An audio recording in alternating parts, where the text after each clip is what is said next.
ইসরায়েলের নিরাপত্তা ব্যবস্থায় এতদিন যারা গর্ব করত আজ তারাই বোবা।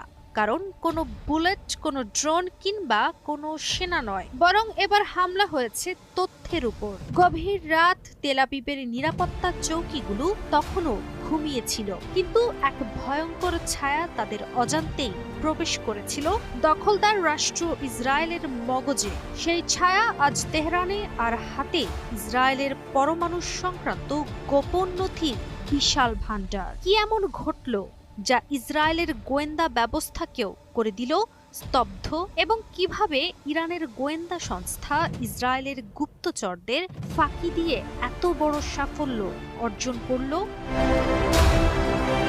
সম্প্রতি ইরানের রাষ্ট্রীয় সম্প্রচার মাধ্যম IRIB-কে দেয়া এক নির্ভরযোগ্য সূত্র জানিয়েছে, ইরানি গোয়েন্দারা ইসরায়েলের পরমাণু প্রকল্প সংক্রান্ত হাজার হাজার কাগজপত্র, ভিডিও, ছবি ও কনফিডেন্সিয়াল নথি সংগ্রহ করেছে। এটাই নাকি ইসরায়েলি নিরাপত্তার ইতিহাসে সবচেয়ে বড় ধরনের বুদ্ধিবৃত্তিক লঙ্ঘন। কিন্তু এত বিশাল তথ্য ভান্ডার ইসরায়েল থেকে নিরাপদে ইরানে আনার জন্য এক দীর্ঘ সময় জুড়ে চলেছে নীরবতা।